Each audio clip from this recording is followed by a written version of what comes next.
Papa? Ah, c'est vous. Vous voulez que je vous raconte une histoire?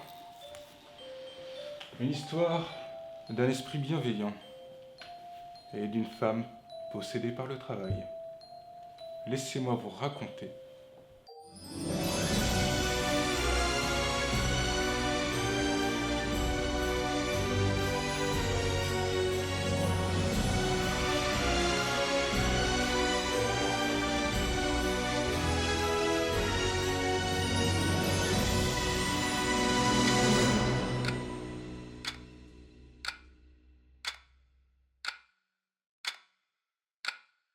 À 32 ans, Émilie avait réussi ce que beaucoup rêvaient d'atteindre. Un poste important dans un grand cabinet de conseil parisien. Un appartement au cœur de la ville. Une réputation de femme brillante, ambitieuse, indestructible. Bref, la grande vie. Émilie s'était beaucoup battue pour obtenir cela. Elle vivait entourée d'écrans, de notifications, de dossiers urgents, de délais impossibles. Dans son bureau, une seule décoration, une plaque dorée portant son nom. La veille de Noël, alors que les autres étages s'étaient vidés depuis des heures, Émilie était encore là. Les fenêtres reflétaient la lumière artificielle de son ordinateur. Derrière elle, la ville priait, pestillon, traversée de rires et de passants portant des cadeaux.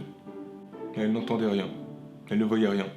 Elle travaillait, purement et efficacement. Sur son bureau, son téléphone vibrait encore. Le SMS qu'elle venait de recevoir s'afficha sur l'écran. On pouvait y lire. Maman, on t'attend demain. Hâte de te voir. Bientôt, une autre vibration suivit. Pauline, sa meilleure amie. Dîner du réveillon chez moi. Tu viens? Pas d'excuses boulot cette fois.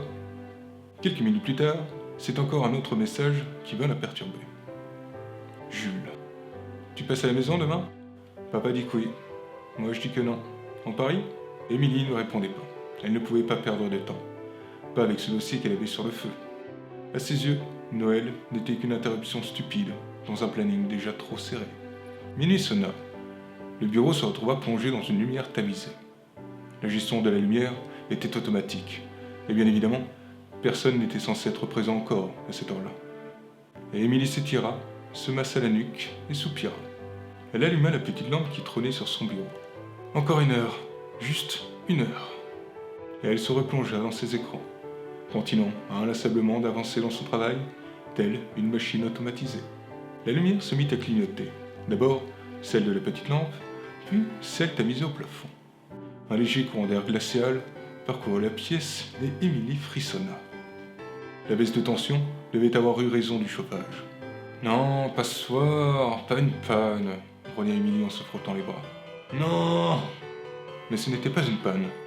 Une forme venait d'apparaître derrière elle, flottant légèrement dans l'air.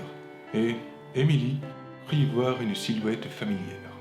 Sa grand-mère Madeleine, vêtue de son éternel tablier fleuri, de ses cheveux blancs bouclés et de son éternel sourire. Mais les contours flous, translucides, comme une photo mal imprimée. Émilie lâcha son stylo et se frotta les yeux. Mamie? Lança-t-elle d'une voix interrogative. La silhouette lui fit un clin d'œil tendre. Ma chérie, tu travailles encore? Tu vas finir par te dissoudre dans ton écran, tu sais. Émilie vacilla. Elle commença à halluciner. Cela faisait trop longtemps qu'elle était devant son écran. Je dois me reposer, murmura-t-elle pour elle-même. Je rêve, voilà. C'est juste un rêve. Non, dit doucement sa grand-mère. Je suis bien là, et je suis venu te chercher. Oh merde. Me dis pas que j'ai fait un arrêt cardiaque. J'espère que je vais pas me chier dessus. Ce serait trop la honte. La silhouette se mit à rire et secoua la tête. Mais non, ma chérie, tu n'es pas morte, je te rassure. Je veux juste te montrer quelque chose. Mais pourquoi? Demanda-t-elle. J'ai un dossier important à terminer. Je n'ai pas le temps. Madeleine sourit tristement. Justement. Elle tendit la main. Une lumière douce enveloppa la pièce. Avant qu'Émilie ne puisse protester, le sol disparut. Lorsqu'Émilie rouvrit les yeux, elle se trouvait dans une petite maison baignée d'une lumière chaude. Des guirlandes en papier fait maison pendaient au plafond. L'odeur de sablé à la cannelle flottait dans l'air. Et au centre du salon, une fillette d'environ 8 ans riait, les joues rosées, les cheveux attachés avec un ruban rouge. Émilie l'a reconnue. C'était elle, une image bien lointaine, qu'elle avait oubliée, mais revint comme un choc. « C'est mon premier Noël sans papa au travail, » murmura Émilie. Il avait réussi à prendre sa journée.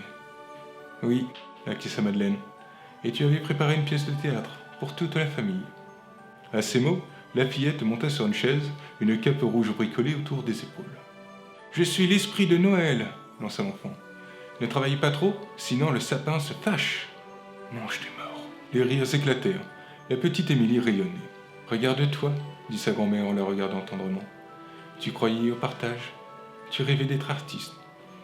Pas cadre exécutive. » Émilie serra les bras contre elle. « Les rêves d'enfant ne font pas vivre, mamie, » lança-t-elle tristement. « Ou peut-être qu'on meurt un peu quand on arrête d'en avoir, » répondit Madeleine dans un petit rire. « Comme moi. » Émilie détourna le regard. Elle n'était pas prête à entendre cela. Elle s'était beaucoup battue pour arriver là où elle se trouvait. Et elle en était heureuse. Du moins, c'est ce qu'elle se répétait chaque jour. Madeleine posa une main lumineuse sur son épaule. « Allons-y, dit-elle, d'une voix angélique. Ce n'est qu'un début. » Il y eut une nouvelle lumière douce, un léger souffle, mais pas froid. Et la scène se transforma. Émilie se retrouva sur le perron de la maison familiale. Derrière la fenêtre, elle aperçut sa mère qui s'atterrait en cuisine. Son père installait des guirlandes dans le salon, tandis que son petit frère, Jules, essayait de décorer le chat avec des morceaux de guirlandes rouges. La famille s'installa à la table en prenant leur traditionnel emplacement et laissant une chaise vide. La sienne. Jules regarda son téléphone et secoua la tête. « Toujours rien, » lança-t-il à ses parents. Son père soupira en se servant. « Elle travaille, c'est important pour elle. » Son ton était sincère, mais il était également triste. Sa mère pinça les lèvres. On sentait qu'elle était au bord des larmes.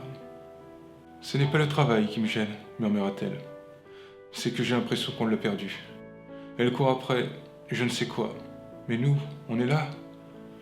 Chaque année, elle nous promet, puis chaque année... » Sa voix se brisa, et elle se mit à sangloter. Son mari posa sa main sur la sienne. Jules baissa la tête, le regard froid, et serra les dents. « Tu crois qu'elle se souvient encore qu'on existe ?» lança-t-il sèchement. Émilie reçut ces mots comme un coup. Sa main se posa instinctivement sur son cœur. « Arrête !» murmura-t-elle. Je ne fais pas ça par méchanceté. »« Non. » Madeleine posa sa main sur l'épaule de la jeune femme. « Mais parfois, dit-elle d'un ton calme, faire mal sans le vouloir fait quand même mal. » Le décor changea soudainement sous les yeux d'Émilie. Elle aperçut Pauline, chez elle, entourée d'amis, levant un verre. « Ah, Émilie, » dit Pauline avec un rire triste. « Peut-être qu'un jour, elle pensera qu'on mérite une soirée pour elle. » Cette pute. Encore une fois, une place vide dans le canapé. Là où elle avait l'habitude de s'asseoir, aux côtés de sa meilleure amie. Et soudain, la solitude d'Émilie devint palpable, et même terrifiante.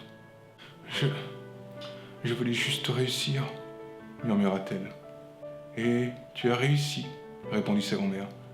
Mais à quoi bon arriver au sommet, si tu n'y trouves personne? Émilie sentit une larme couler. Elle n'avait pas pleuré depuis des mois. Pour ça non plus, elle n'avait pas trouvé le temps. Je rentrais chez moi, sanglota-t-elle. Pas encore, dit Madeleine d'un air grave. Il reste une chose à voir. Le monde se dissipa. L'ambiance festive de chez Pauline était à présent remplacée par un silence absolu. Car à présent, Émilie se trouvait dans un cimetière recouvert de neige. Le lieu était sombre et glacial. Émilie frissonna. Elle commença à comprendre. « Non, je sais où on est, » lança-t-elle en secouant la tête. « Je ne veux pas voir ça. » Sa grand-mère ne dit rien. Elle força sa petite fille à avancer lentement avant de s'arrêter devant une pierre tombale simple. Sombre, vide, pas de bouquet, pas de plaque. Juste le gris du marbre, sur lequel était inscrit « Ici repose Émilie, cadre supérieur, loyal service à l'entreprise. » Une tombe vide de toute vie, une tombe vide de tout amour. Personne, murmura Émilie d'une voix brisée. Une voix résonna derrière elle, la voix de Jules, plus âgé et fatigué. Elle n'a jamais su s'arrêter, soupla-t-il. On lui disait qu'elle en faisait trop et que ça la tuerait.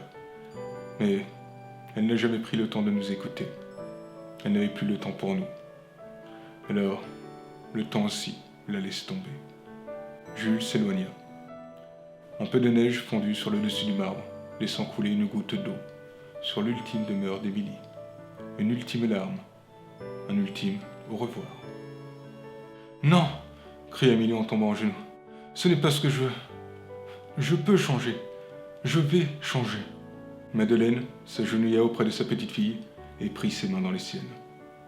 Un sourire triste mais bienveillant s'afficha sur son visage alors que les contours flous de sa silhouette s'illuminèrent.